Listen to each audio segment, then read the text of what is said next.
taga Mindanao. Gikan sa Magsaysay, Davao del Sur.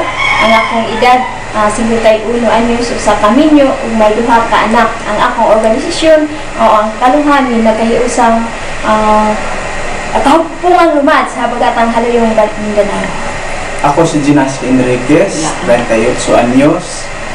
Gikan sa rehiyon sa Caraga, sa Surigao del Sur, usa ka tribong Manubo, usa ka Secretary General sa Kasalo Caraga.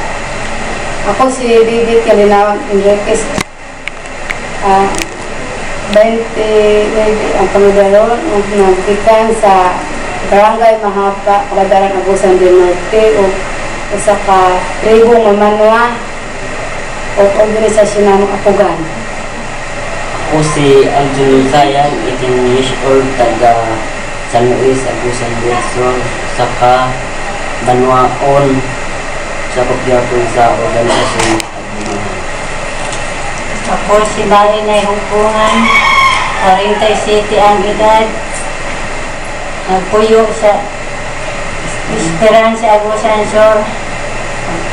Akong barangay, Kinamaybay. Ako ang asawa ni Dato ng Kaagi, Raymond. Ang organisasyon ako, Rinundigan.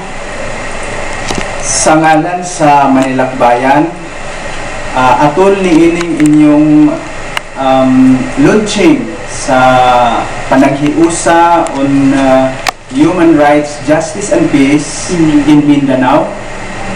Kami nagpadamat sa among pagpasidungog alang kaninyong ug nagtuo kami nga kamo mahimong dakong kabahin aron kadayon nga panalipdan ang mga tawhanong katungod sa yutang kabilin ug hustisya sa Mindanao. Kami nagpasalamat sa inyong suporta, labi na sa among pahintang o labi na sa pagpaglaktas sa tawhanong katungod.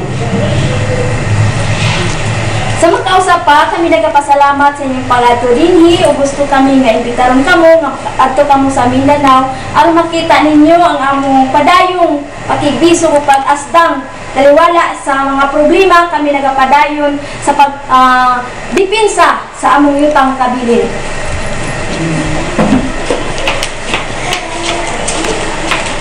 I'm Marie Ilaw Enriquez, Chairperson of Karapatan, and we are very happy that you are supporting our brothers and sisters, Lumad or indigenous peoples in Mindanao, especially at this time that we are having this Manila Lakbayan in order for them to bring the issues in their lands, especially in Mindanao, against big mining corporations and the militarization in their communities.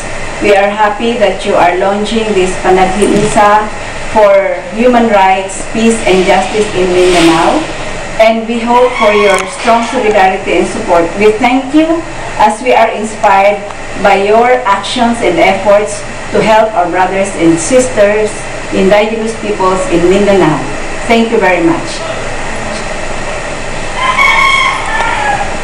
Tawhanong katungod, iasdang, yutang kabilin, panalipdan. Salamat! Salamat.